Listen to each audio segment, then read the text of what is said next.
বন্ধুরা, আজকে আমাদের পালা উঠানোর কাজ, অর্থাৎ খের বা খড় দিয়ে পালা উঠাবে। এ কারণে অনেক লোকজন নেওয়া হয়েছে। অন্য ভিডিওতে আমি আপনাদের জানিয়ে দিয়েছিলাম। তো আমি সেই ভিডিও নিয়ে আবারও আপনাদের মাঝে হাজির হলাম। গ্রামে ধান ওঠানোর পরে খের বা খড় দিয়ে পালা দেওয়া হয় উঁচু জায়গায়, না হলে বর্ষার সিজনে পানিতে ডুবে যায়। এ কারণে লোক নেওয়া হয় খেরের পালা দেওয়ার জন্য। তো আমাদেরও আজকে নিয়েছে পালা দেওয়ার জন্য, অনেকগুলো লোক নিয়েছে। খেরের পালা দেওয়ার জন্য উঁচু জায়গায় নিয়ে যাওয়া হচ্ছে এরকম বোঝা বেঁধে। যারা শহরে থাকেন আসলে ব্যাপারটা বুঝতে পারবেন না, তাদের জন্যই হয়তো আমি ভিডিওটা করে দিলাম। এমন দৃশ্য সচরাচর দেখা যায় না।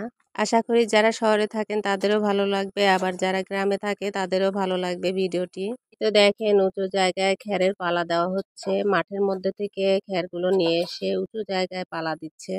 তো পালা দেওয়া উপলক্ষে আমাদের খাবারের আয়োজনও চলছে। আমি আপনাদের অন্য ভিডিওর মাধ্যমে দেখিয়ে দেব, এজন্য আমার সঙ্গে থাকতে হবে। আজ এ পর্যন্তই। সবাই ভালো থাকবেন, সুস্থ থাকবেন। আল্লাহ হাফেজ।